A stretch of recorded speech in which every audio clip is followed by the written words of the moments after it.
Islam mulai berkembang, tersebar, dan didengar sampai di luar Arab.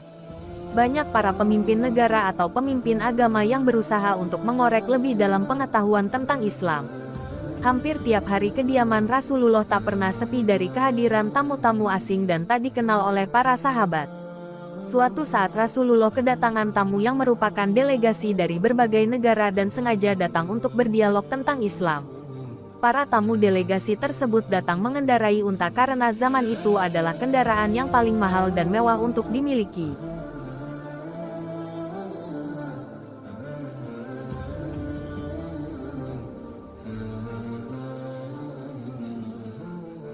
Dengan ukuran yang sangat besar, gemuk dan sehat, unta-unta itu diparkir di depan rumah Rasulullah dengan rapi. Di dekat tempat itu tampak beberapa sahabat sedang duduk menjaga unta yang sedang diparkir tersebut. Di antaranya adalah Sayyidina Hamzah. Beberapa saat kemudian lewatlah Nuaiman dengan santai. Hamzah pun menegurnya. "Hai Nuaiman, hendak kemana kamu? Kemarilah sebentar, aku mau bicara sedikit padamu." Nuaiman berjalan mendekati Hamzah sambil memberi seuntai kurma yang sudah sangat matang.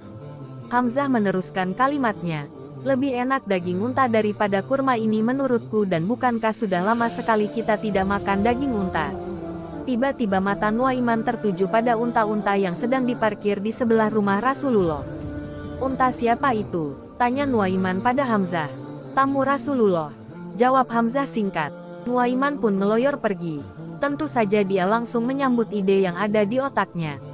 Unta tamu Rasulullah itu pun dia sembelih secara diam-diam.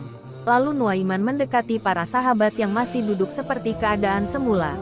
"Adakah di antara kalian yang masih tertarik dengan daging unta?" Sambil tangannya menunjuk pada unta yang paling besar gemuk dan kepalanya sudah tergeletak di tanah setelah disembelih. Betapa terkejutnya para sahabat dengan kejadian tersebut. Mereka seolah terbungkam dan tak mampu untuk berbicara. Mata mereka saling berpandangan dan penuh dengan ketakutan apa yang bakal akan terjadi. Di antara tamu itu ada yang keluar dari dalam rumah. Kemudian betapa terkejut ketika melihat salah satu dari untanya ada yang mati disembelih. Kemudian tamu tadi kembali masuk ke dalam rumah Rasulullah dan keluar lagi bersama Rasulullah. Belum lagi Rasulullah berucap sepatah kata pun, para sahabat sudah menjawab, "Nuaiman ya Rasulullah, Nuaiman yang melakukannya." Rasulullah pun memerintahkan pada beberapa sahabat untuk mengganti unta yang disembelih itu 2 kali lipat dan lebih bagus. Nuaiman sadar kalau akan dicari oleh Rasulullah dan para sahabat, sehingga dia lari untuk bersembunyi sampai keluar perbatasan kota Madinah.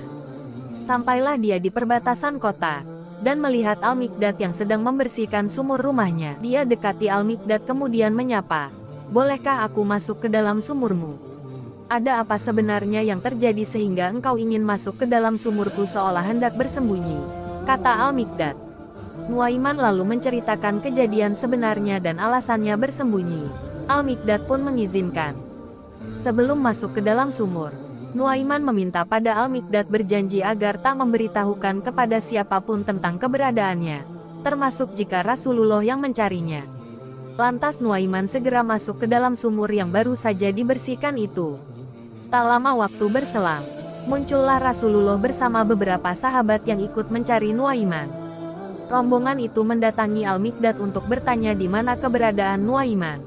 Al-Miqdad merasa bingung karena sudah berjanji pada Nuaiman tak akan memberitahukan kepada siapapun bahwa Nuaiman berada di dalam sumur. Namun Al-Miqdad merasa dilema karena yang datang bertanya adalah Rasulullah SAW. Sehingga mulut Al-Miqdad saat itu berkata bahwa dirinya tak mengetahui keberadaan Nuaiman. Sedangkan tangannya menunjuk ke arah sumur yang ditutupi dengan pelepah daun kurma. Rasulullah menghampiri sumur itu dan membuka pelepah daun kurma yang ada di atasnya. Terlihatlah dari atas, Nuaiman berada di dalam sumur itu. Akhirnya Nuaiman ditemukan oleh Rasulullah sendiri, dan ia disuruh untuk keluar dari dalam sumur. Sesampainya di atas sumur, Rasul melihat wajah Nuaiman penuh dengan debu.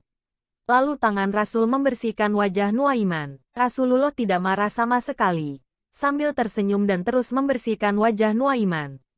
"Kenapa kau sembelih unta tamu itu?" tanya Rasulullah padanya. Dijawablah oleh Nuaiman dengan seolah tanpa dosa, "Ya, Rasulullah, jangan engkau tanyakan padaku persoalan ini. Tapi tanyakan pada mereka yang mengajakmu mencariku. Rasulullah pun kemudian mencari sahabat yang sedang mencari Nuaiman. Dalam kesempatan yang seperti itu, Nuaiman kembali melarikan diri lagi. Ketika Rasulullah mengetahui kalau Nuaiman melarikan diri lagi, beliau bersama para sahabat hanya tersenyum-senyum saja.